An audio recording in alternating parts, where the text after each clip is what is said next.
Hey, welcome back to the Personality Hacker Podcast. My name is Joel Mark Witt. And I'm Antonia Dodge. So we are in the middle of doing a live event right now. And the reason why we're doing this live event, it's like a virtual live event. And we are in the middle of shooting some content for our personality development starter kits. We're actually going to rebrand them, change the name, add more content to them. It's been a couple years since we created them originally. And these are the things that you get offered when you come to Personality Hacker. You take one of our tests, or our test, and you get your personality type results. We offer you this idea of a starter kit, which tells you all about your personality, and in particular, not just information, but advice on how to grow yourself as a person. Because everything we do here at Personality Hacker, we try to make it growth focused. If there's information that's not actionable, we feel like that's not as useful as information that you can apply to your life, become a better person, and interact with the people in your life better. So we're rebranding some of this, we're redoing some of these things, and we're going to upgrade all of the starter kits for each individual personality type. But we've also had people ask us, what about all the different type combinations around romance and relationships? I would love to know how every single possible type combination, all 16 types, would interface with all of the other 16 types. And so what we decided to do is we figured, it would be cool if we gave everybody a one-time opportunity to come and be a part of us creating all this content as a studio audience so they get to see us compare all 16 types with all other 16 types. That's like 256 type combinations. So we take each session and we go through one of the types and we look at that in comparison with all the other types. So like, for example, last night we did ENTJ, and we spent about an hour and a half going through ENTJ in comparison to all 16 types. And that's going to end up in the ENTJ starter kit, which is going to be called a discovery kit in the future. So that's just background for what's happening. So we have a studio audience with us, and we've been creating for 5 days straight. It's exhausting, but we've been really loving it because we're doing it online and we're recording all of it as we do it. And we had a great studio audience that showed up to be a part of this event with us. And the question we keep getting asked, because we're doing Q&As also in between this. So one of the benefits of being part of a studio audience is people can ask live questions while we're creating the content, which I think is also a really cool benefit. And the questions, we get all sorts of cool questions about how their type interfaces with other types. We've been doing hot seats where we're comparing and like talking to somebody in real time about their actual relationship challenges. We're recording that. That's also going to go in some of these starter kits and discovery kits. And one of the questions we've been asking a lot is, how do I get my partner? I'm XYZ type. My partner is ABC type. How do I get them to take such and such action? So for example, ENTJ, this is hypothetical, this didn't happen, but let's say we had an ENTJ last night on the hot seat or in the question and answer session say, hey, I'm an ENTJ, I'm in a relationship with an INFP. How do I get my INFP partner to be more organized and to take the lead and to be more proactive in structuring and scheduling and all the things that I wish my INFP partner was better at, right? That's like a hypothetical type of question we get over and over and over again. I don't care what the type is. A lot of people write in or send messages in asking that question. And so today what we want to do is we want to talk a little bit about this. We want to talk about this idea of how do I get my partner to ... or how do I get my partner to think ... And I think this is a really interesting question because I think a lot of us, especially if we're in a relationship, a long-term relationship with somebody that we love, there's probably things we'd love to have them do different or be different or show up different or think different. And this is something that I think we can have some conversation around and maybe give you listening some insight into how you could think about this and ultimately improve your relationship with your partner. One thing I want to mention is that for all of you who know algebra and go, there's not 256 type combinations, because we keep getting that feedback that there's fewer than that because once you have a type combination, then you don't have to duplicate it. The reason why we keep saying that is because we're actually looking at each type pairing through the lens of a single type. So then we take one type and compare it with all 16 types, and then we'll take the next type and compare it with all 16 types. So we sort of look at it through the lens of each type. And if you do that and you duplicate all that work, then it ends up as 256 types. So those of you who are mathletes out there, we know. All you INTs that keep writing in and telling us that's this. Right.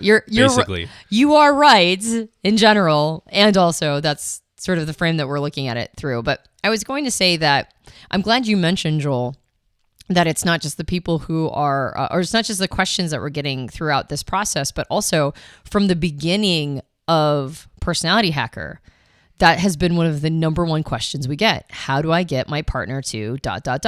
right? How do I get my partner to think, to do, to respond, to validate, to get more organized, to say the thing I need them to say, to not be mean, to not disconnect, to not be critical. Like every possible combination, we get somebody asking, how do I get my partner to ... And when in early days, I just didn't know how to answer that. Like I just frankly didn't.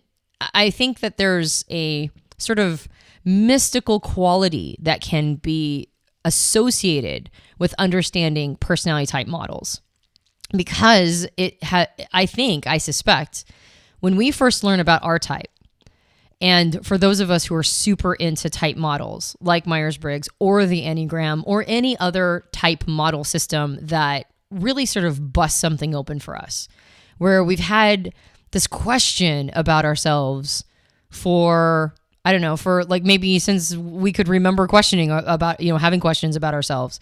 We've had questions about ourselves like, why don't I fit in? Why am I so different from my family? Why do I show up in this way? Why can't I get my act together? Why am I so disconnected from my emotions? Like when we have these questions about ourselves and then we find a model that helps diagnose what's going on for us, it's such a powerful moment. And we might even retroactively have answers for things for decades. And then there's a phrase in internet marketing that I've always thought was a very powerful, not just marketing concept, but just a general concept, which is that if you can articulate somebody's problem better than they can articulate it, they unconsciously ascribe to you the solution.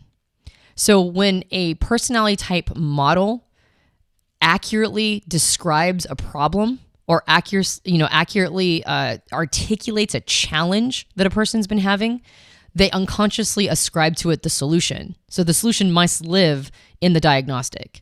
And that sometimes is true. That sometimes is accurate. Sometimes just knowing is enough. Just being able to accurately diagnose the challenge is enough for us to be able to take a very small pattern recognition leap and go, okay, now I know what to do. Because we're just missing a piece of information. Like most of the system was there, but there was just one node of information missing, and we got that node, and now we get it. Now we know what to do. But for the most part, what happens is when we have such a powerful experience with a model, and so much has been, again, just like sort of bust open for us, so much has been described or explained or diagnosed, and then we have a leap that allows us to make changes in our life or even grow.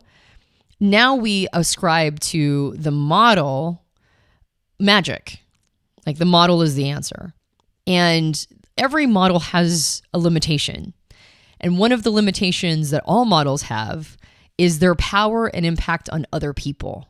Like other people will not have the same relationship to these pieces of information in these models that we do, because their experience is going to vary. Like you might have a game-changing reframe when it comes to learning a type system or a model or a skill or a tool or something to that effect. And you share it with somebody else expecting them to have the same experience, and they might just go, well, I think that's stupid. like it not only does it not have the same power for them, but they just completely disregard it. Like they think it's dumb, and in fact they might even invalidate it. They might look down on you for liking the model. And not only is that incredibly invalidating and usually hurtful, but I think what even more surprises us is this idea of like, if I share this with my partner and they have the same game-changing reframe, then now both of us have this shared tool that we can now diagnose all these challenges in our relationships. And now we'll have the shared language, and we'll have the shared ability to, getting to each other's cognition, and we'll be able to, now have a very powerful way of interacting, which will solve a lot of our challenges. And quite frankly, I think one of the reasons why people enjoy listening to our podcast is because we're a couple that's into this. Like we get that experience. We get to have those conversations with each other and use this dialogue with each other and use this common shared language. And I think that's a part of the attraction to the podcast is what would it look like if two people who were in a pair bond relationship both had an equal attraction to a model like this and were able to have that shared language. And I think people are looking to replicate that experience for themselves. And so it is powerful. Like if you are able to have that dialogue with your spouse, that is a very powerful tool. But I don't think everybody gets to have that experience because not everybody is in a relationship with somebody who's as equally attracted to these concepts as they are. So then it becomes about, okay, so I can't have the shared language with them. I don't have this ability to interact. I can't use the shorthand, right? We use shorthand. We try not to use shorthand on the podcast because we don't know where you, the listener, is coming in. We don't know what your on-ramp is. We don't know if you just learned about your personality type and have not heard the phrase cognitive functions yet, or if you are so deep down this road that you are like throwing out acronyms and letters and shorthand all over the place. So we don't make any assumptions about where you, the listener, is at.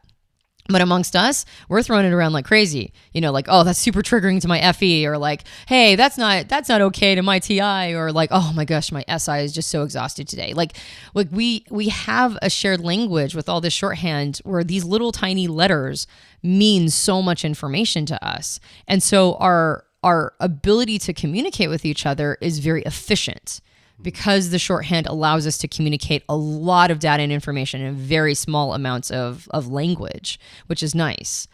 But if you don't have that experience with your spouse, you're trying to communicate this stuff and they may or may not be able to receive or get it. And so what ends up happening then is it's like, okay, well, I don't get this shared tool. So now how can I use it as a way to, and I don't think we mean it this way.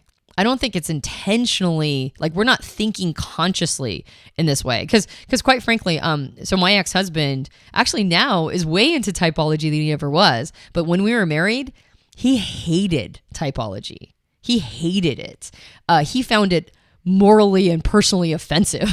He's an INFP in the Myers-Briggs system. Yeah, he's an INFP. Now that we're not married and we're just good friends, we talk about it all the time. Like he's an INFP and I'm an ECP and we're like, isn't that funny? The blah, blah, blah. And he knows the shorthand and we have the shared language. But when we were married, we certainly didn't. So he and I did not have this shared tool. And if I tried to bring it up to him, he would get hostile to me. And I think some people actually experience that, is they experience the hostility towards the tool. So then we go, okay, so I've got this really powerful tool. I know the language. That person doesn't. So how do I use this tool as coercion? How do I use this information to make them do something?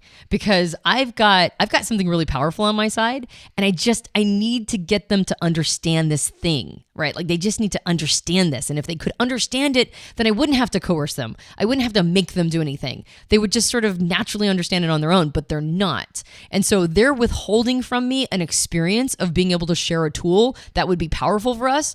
And it's almost like we think they're not being responsible. So since they're not being responsible, then I should be able to coerce with this because I'm trying to get us to a place where we need to be, and they're not allowing me to help, to use these powerful tools to get us where we need to be. So now I'm going to have to use it almost against them, right? Like if they won't come in with me, if they won't share this with me, now I'm going to have to use it to coerce or manipulate or get them where they want, I know that we need to be, where they want to be. Because they want to be at this place of intimacy too. So it doesn't feel like coercion. It doesn't feel like manipulation. It feels like just getting the job done.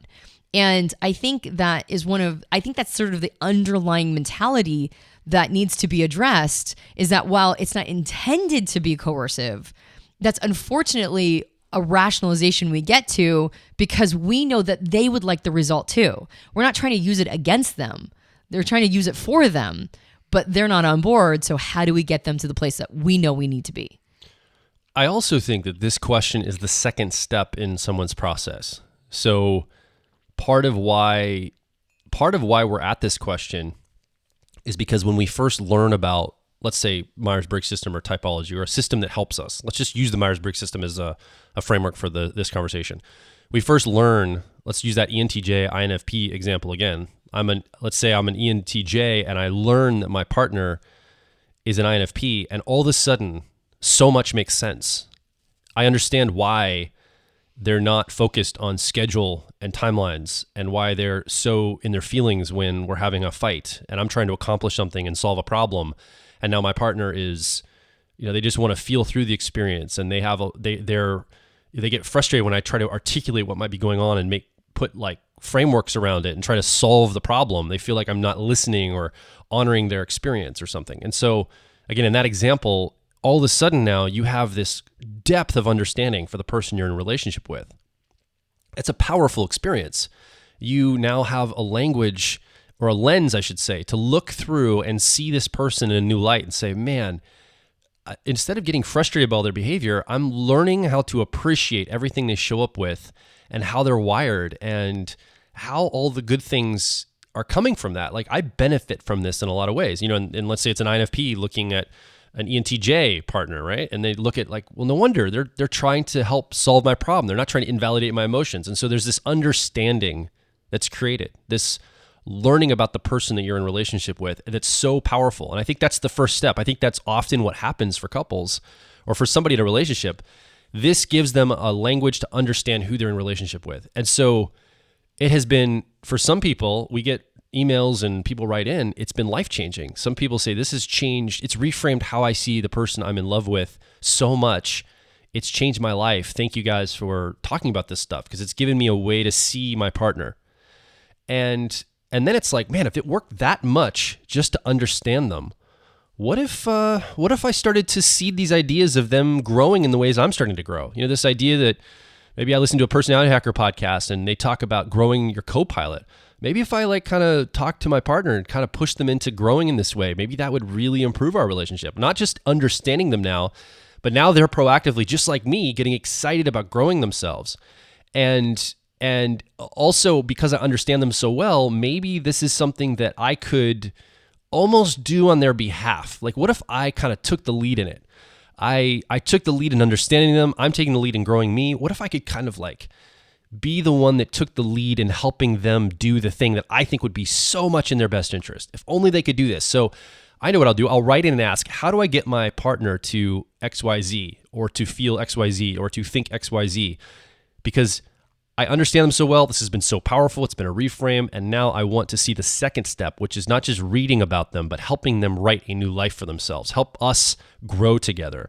And I think that's where this question often comes in, is it's usually not the first place people start. It's after they've already had a depth of understanding. They understand the power of maps and models of understanding each other.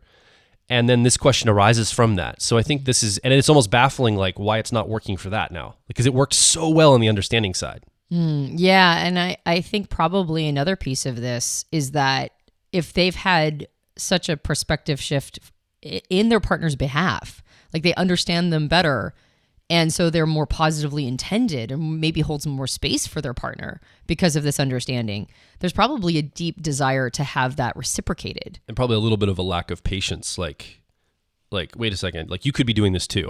Yeah, you could be understanding me so much more, and you could be holding so much more space for me, and yet you're not doing that. And so I think sort of getting down to sort of the core of this, because to me, it's, when I ask higher quality questions, I get higher quality answers, or at least that's always been my experience.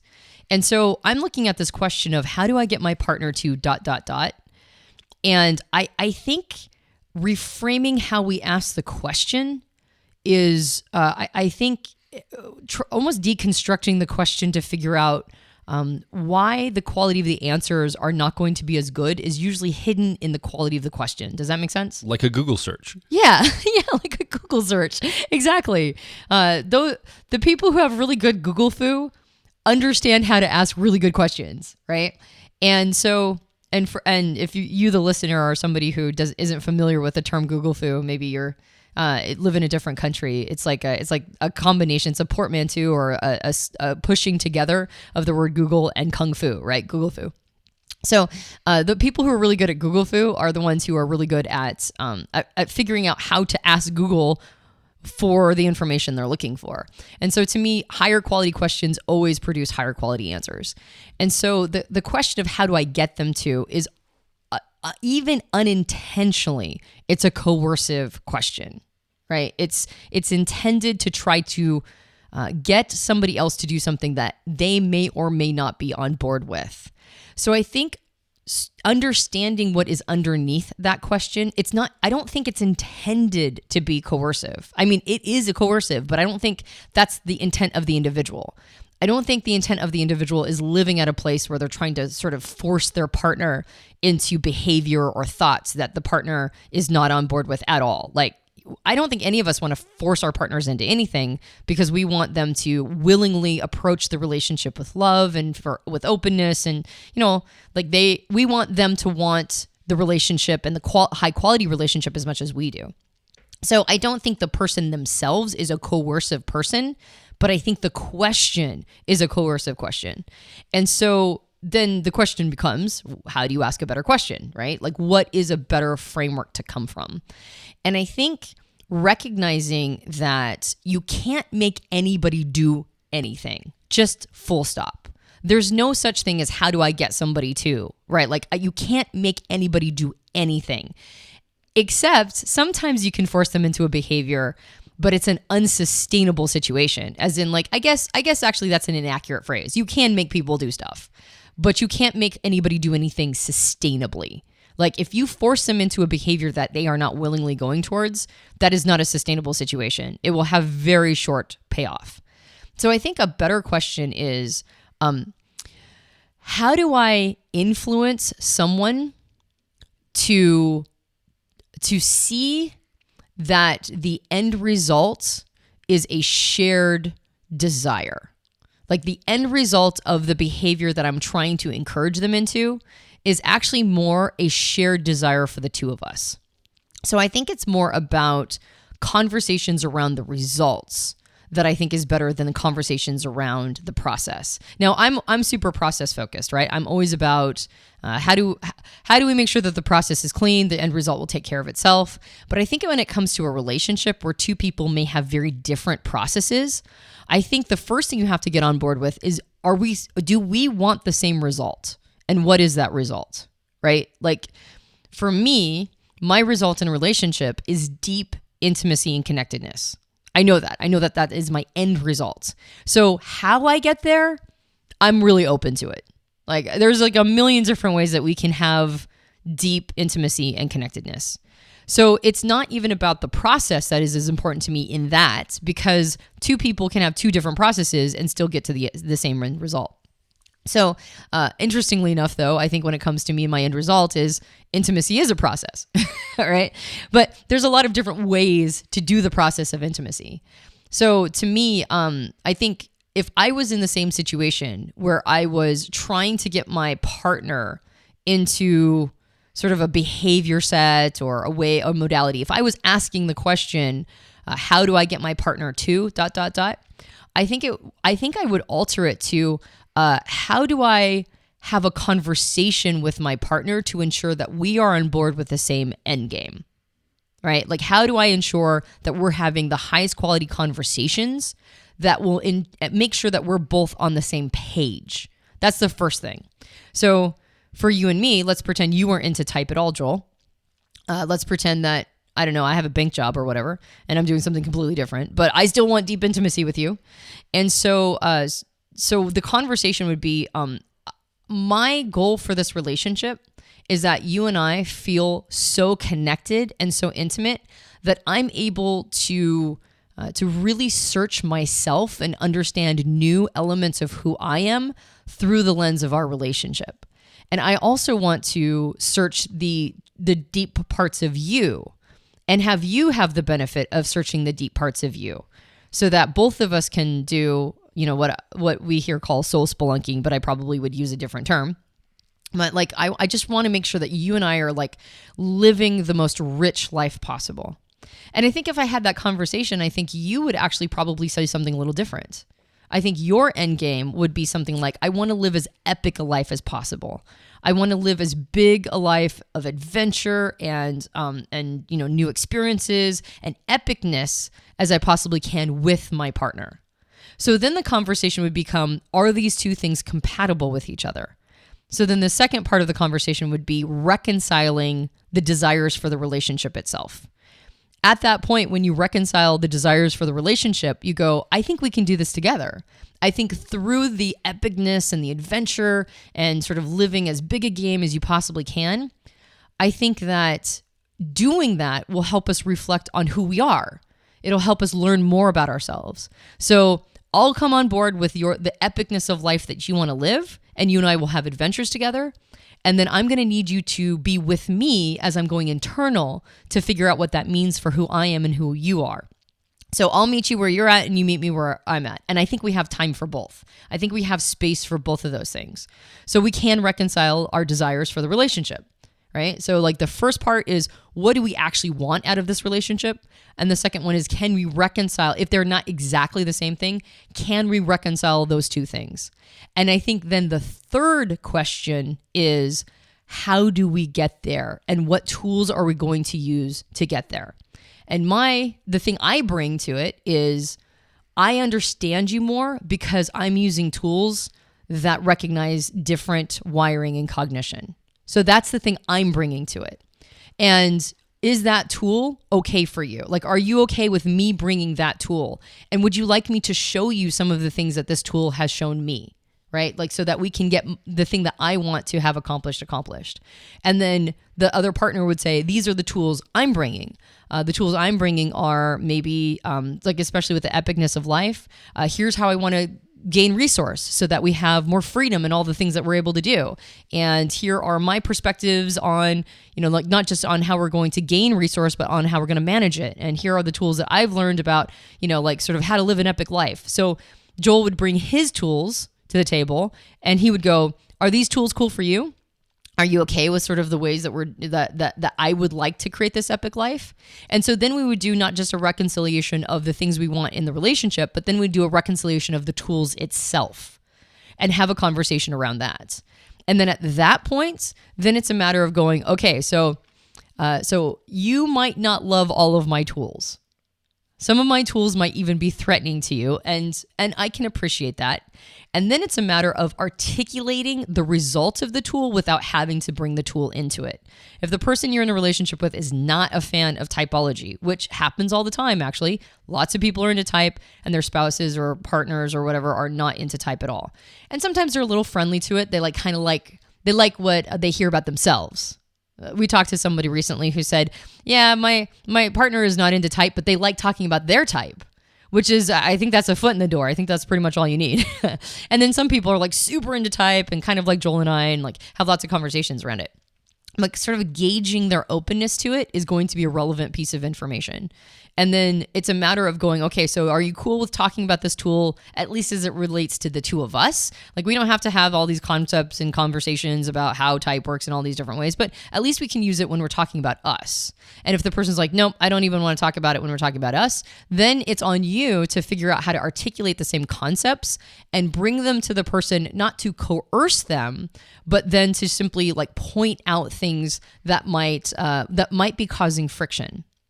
It's not to get them to behave a certain way. It's not to get them to think a certain way, but it's a way to sort of open up dialogue and try to diagnose situations. And then you can again check in with your partner and go, what do you think we should do about it? You don't have to force your tool in there. You open it up so that they can have an opportunity to introduce their tools. Hey, so Joel and I just had a frustrating moment earlier today. We're tired. We've been doing lots of recording. We're sort of low resourced. Both of us have a tendency to ignore our bodily needs especially when we get into a flow state. So we're both tired. We may or may not have been eating regularly. And like, it's just, we're super under-resourced. And I got a triggering email that indicated that I didn't do paperwork right for something that was important to me, which of course is like something that happens all the time. I'm never doing paperwork right, probably because I use crayons when I fill them out.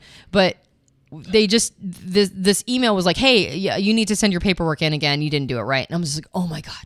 So I asked Joel, hey, do you know where a most recent bill is? It's a introverted thinking. While I was setting up for this recording, by the way. Right. Joel's trying to set up for recording. And so he's totally in the middle of something, and apparently he lost a piece of the equipment, and he was trying to find it. So he's like already kind of frustrated because he's under a time crunch, and time pressures are always horrific for him. So he's under a time crunch, and he's trying to find this like piece of equipment. And I show up with my introverted thinking or accuracy question. Hey, do you know where this piece of information lives? Joel, who uses extroverted thinking or effectiveness, always believes every question about information is actually a request for behavior, because extroverted thinking sees information as actionable. It's my 10-year-old process in the car model. Right. So instead of just answering, he immediately jumps from the thing he's doing that he's already frustrated with and immediately gets into action to help me with my thing. But now he's upset because I'm derailing him. And so now he's frustrated with me. Right. So he's showing an emotion, which is his introverted feeling or authenticity function, believes he has a right to all of these emotions. But my extroverted feeling or harmony function immediately takes it as a personal affront or an assault. So I get all riled up and I'm like, I'm just asking you a question. I'm just trying to figure out a piece of information. And he's in action and he's like, I don't understand why you have to do this right this second. I don't understand. Well, while I'm trying to set up and I'm in a time crunch that you feel like, it's like you could do this later. And I'm realizing, but this has to do with our daughter and me having already kicked the can of a responsibility down the road. And now it's becoming like a crucial need. And I feel if I don't get this need met right this second, because, extroverted feeling or harmony is my 10-year-old. So I'm not that great with it either. I feel like if I don't get this handled right this second, it reflects back to me that I'm a bad human being. Like I can't live with myself as a human being anymore. And I already thought I had this done. I already thought this was a completed task. But of course it wasn't, because it's an introverted sensing or memory task, which is my 3-year-old, and it's never done. I never do it right. So now I feel like I'm a horrible human being and I can't live with myself anymore. But I don't know how to communicate that in the moment. And I just know that he's mad at me and frustrated. And all I was trying to do was find a piece of information. Okay, so you can kind of see how this would evolve.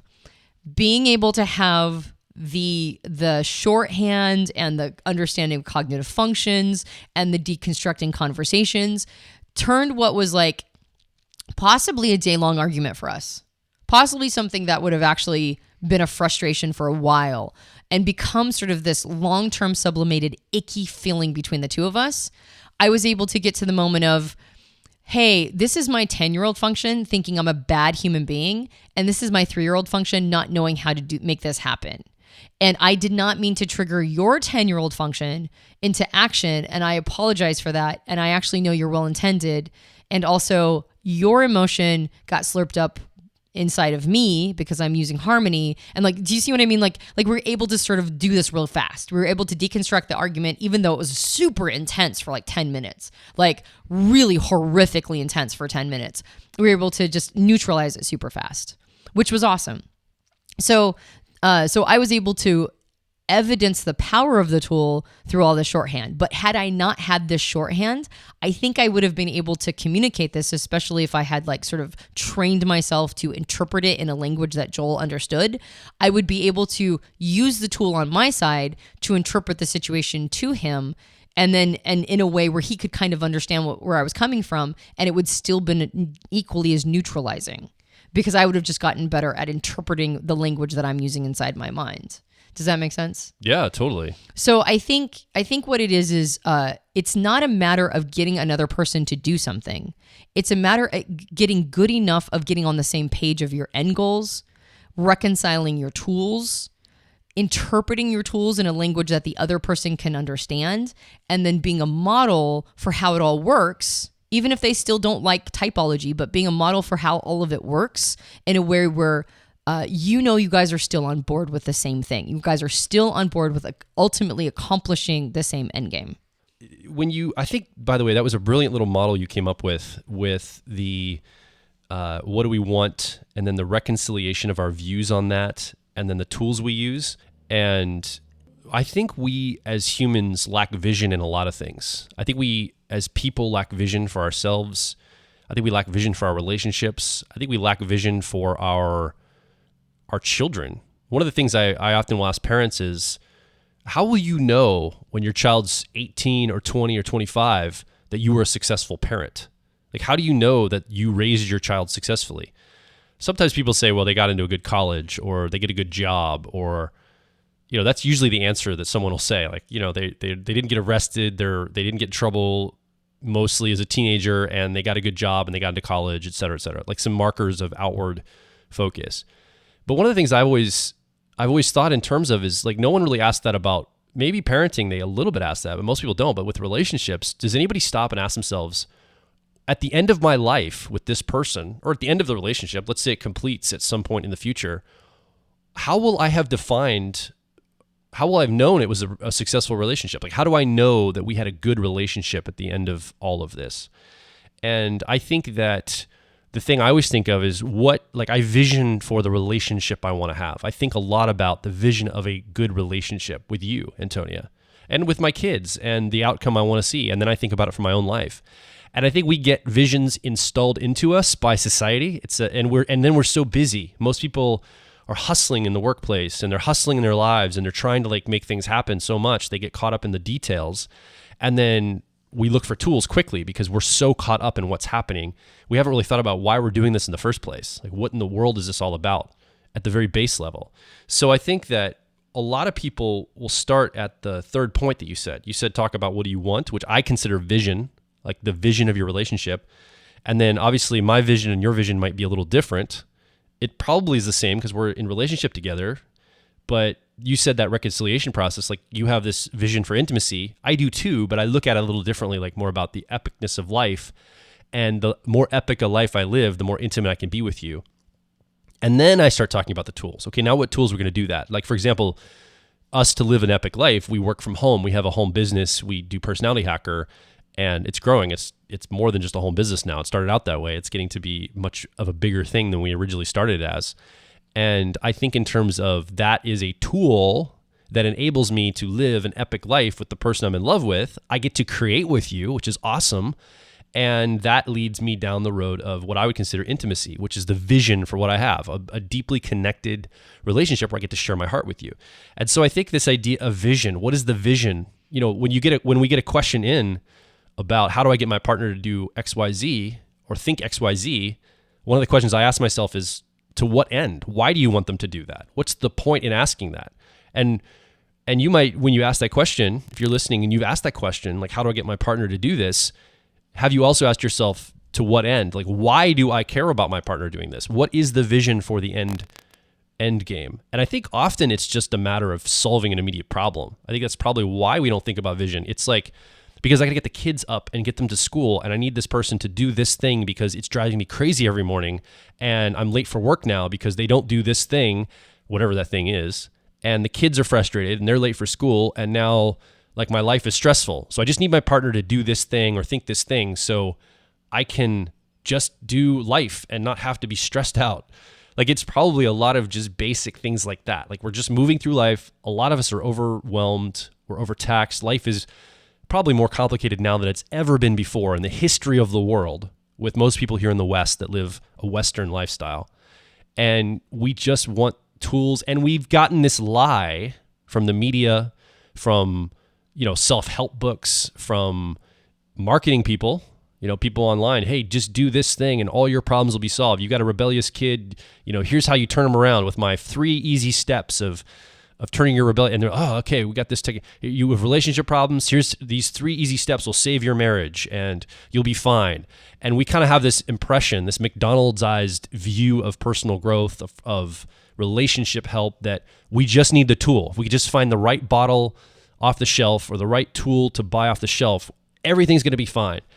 And that's not really how anything works. I mean, as much as the marketer people and the media would like us to believe that, and the people selling books, I mean, we sell books and market stuff too, right? So we have to talk, and some of these speak, we have to talk about problems and talk about the solutions. And ultimately, when you get behind the curtain, you realize, oh, there's like a lot more to this than just a simple solution.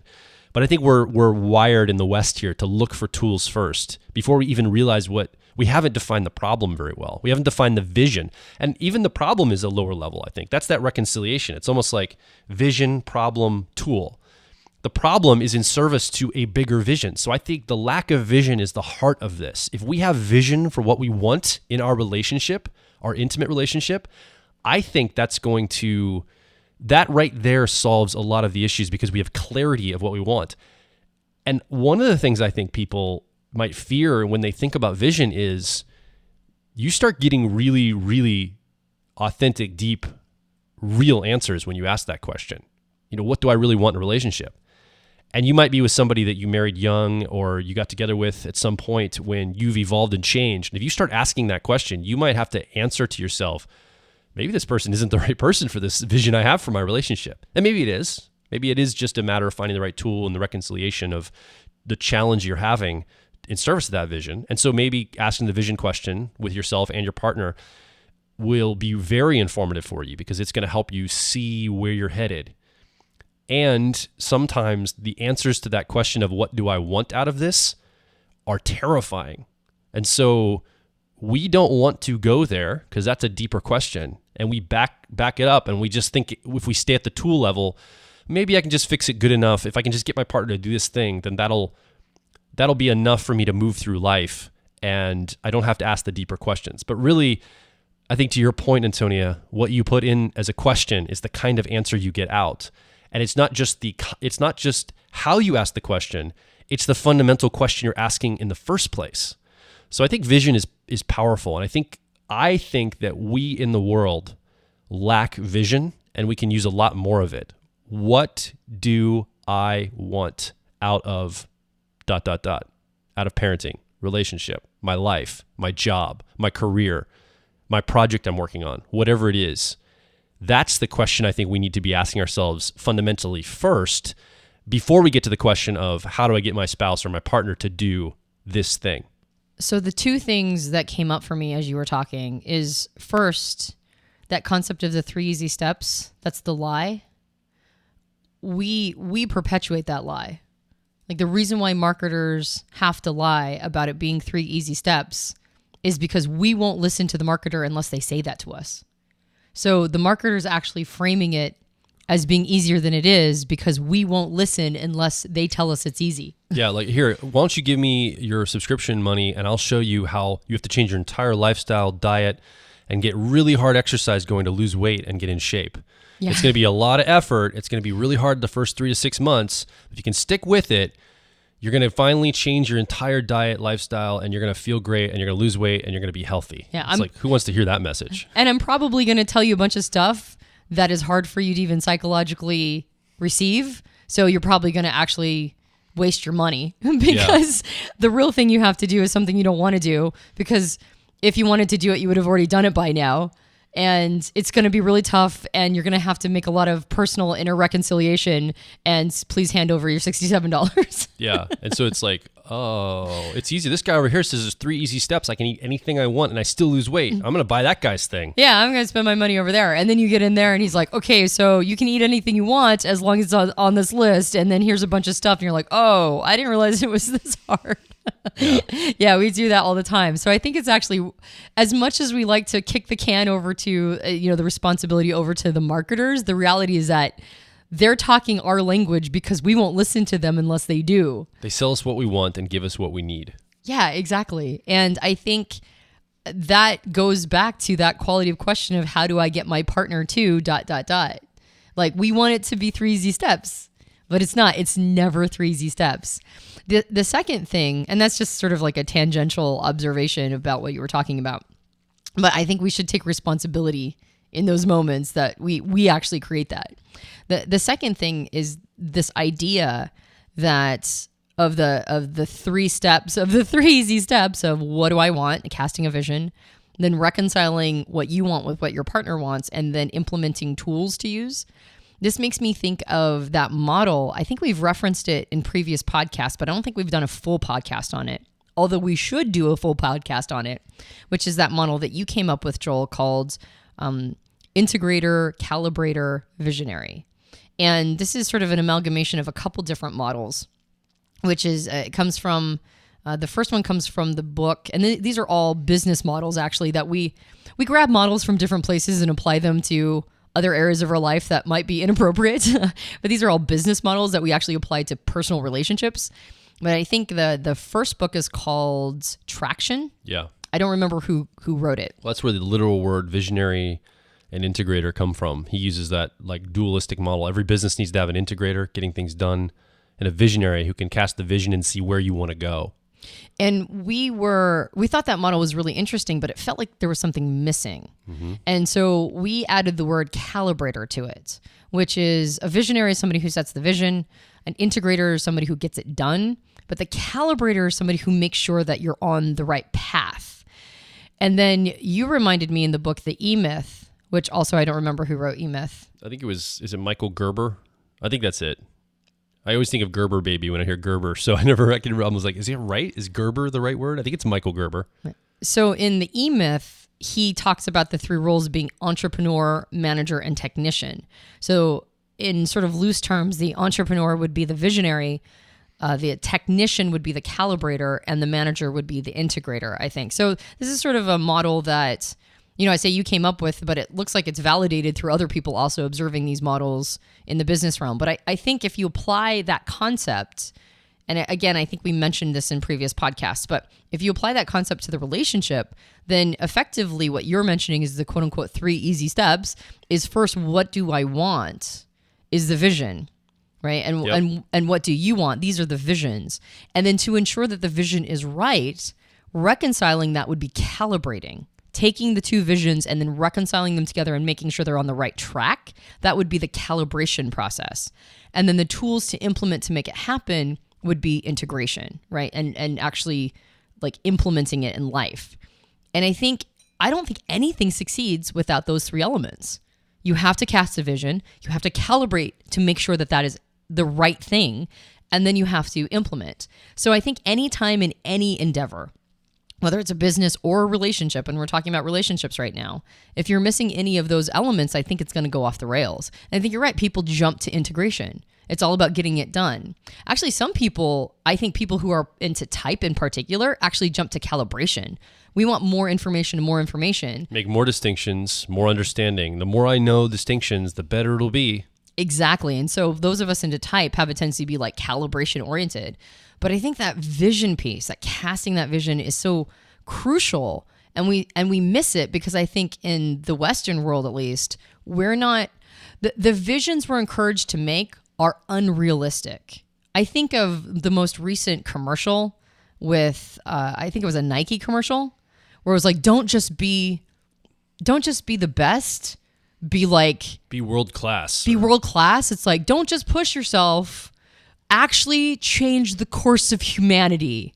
And I'm like, well, what if I'm not changing the course of humanity? I guess I have to stay home then, huh? And so this idea of a visionary, I think we can make it a lot more accessible to us. I think we can bring it down to the point of like, what is it that we're trying to accomplish in this relationship? That is casting a vision. And it doesn't have to alter the direction of humanity. It doesn't have to be this ridiculous, idealistic, overblown vision.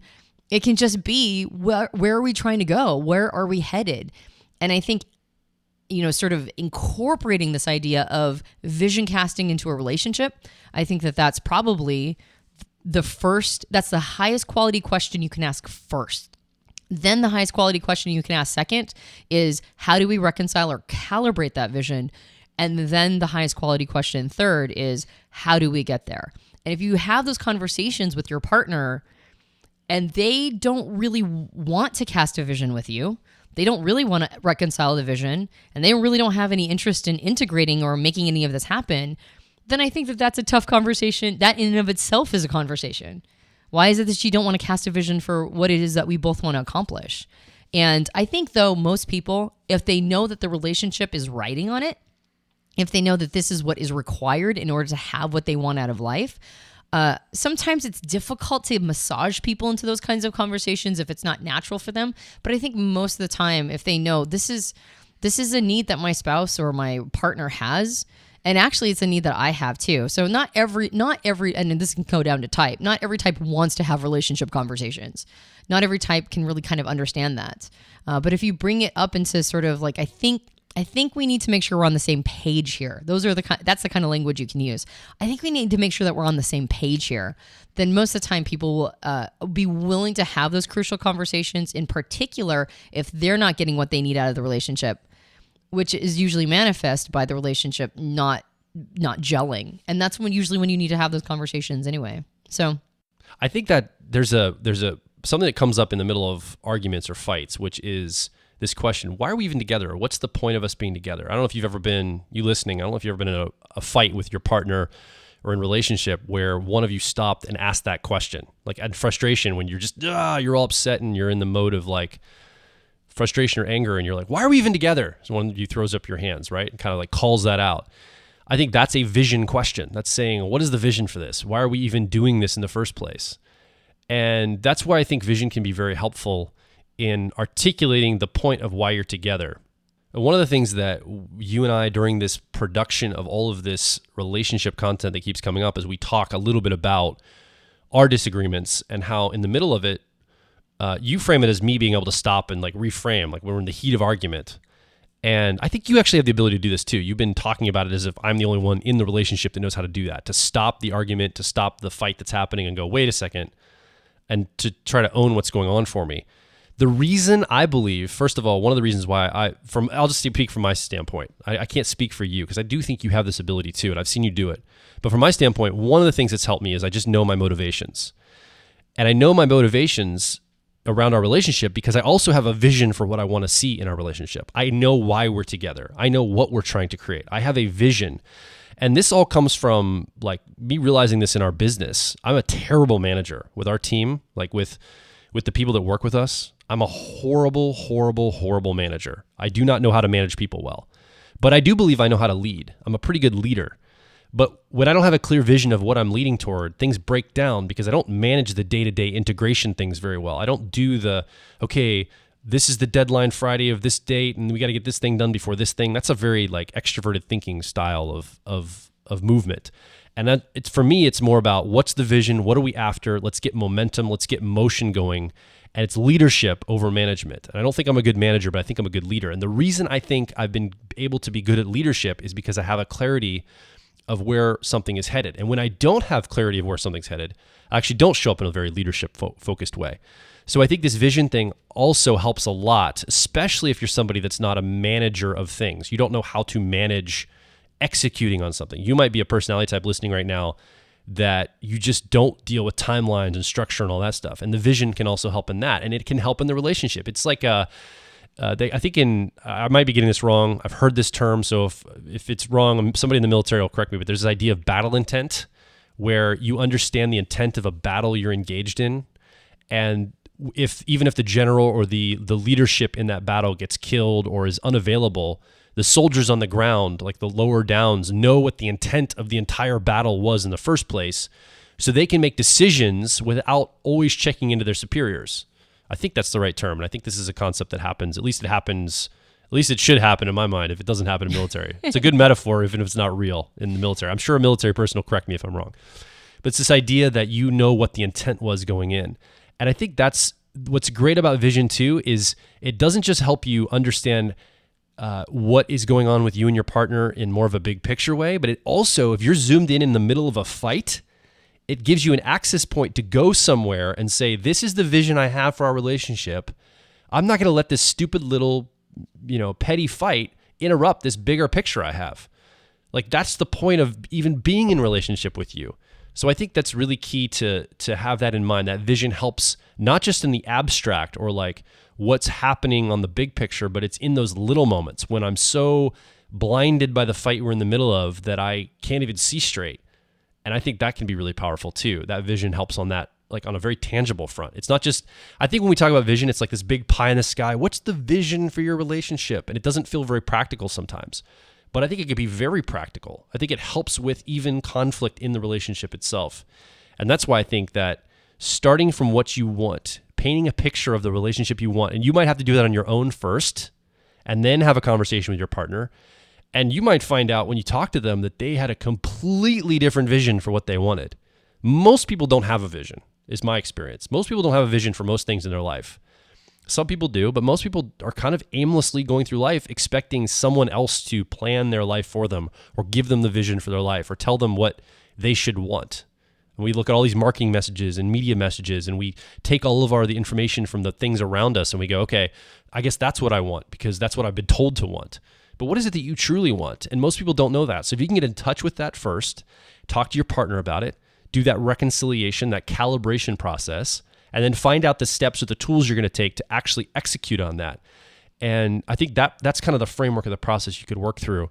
And then I think the question of how do I get my partner to do XYZ is it's in its proper place, I guess, because then it becomes the tool level, that third step question, or it's around the tools, and you probably be asking a different question by the time you get there. Yeah, I think it automatically morphs to how do I get my partner to ...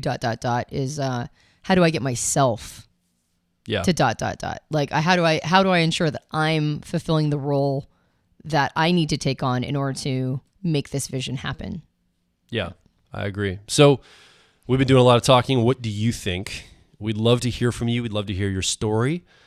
Stories are important because it gives us an insight into your entire narrative, your entire experience. So come over to personalityhacker.com. Leave your comments, ask your questions, share your story directly under this podcast in the comments. We'd love to hear from you and your perspective. I think it's important for you to contribute to the community and be a part of the discussion. And it's great because your insight is adding to the conversation, and I think that's really powerful. You can also find a community of like minds over at facebook.com/personalityhacker, twitter.com/personalityhack. Those communities are growing every day with people of like minds. They want to grow themselves no matter what their personality type is. We really attempt to curate those communities to make it a powerful place for us to work on personal growth. And right now we're doing it through the lens of personality typology. You know, that's the angle we're coming from now.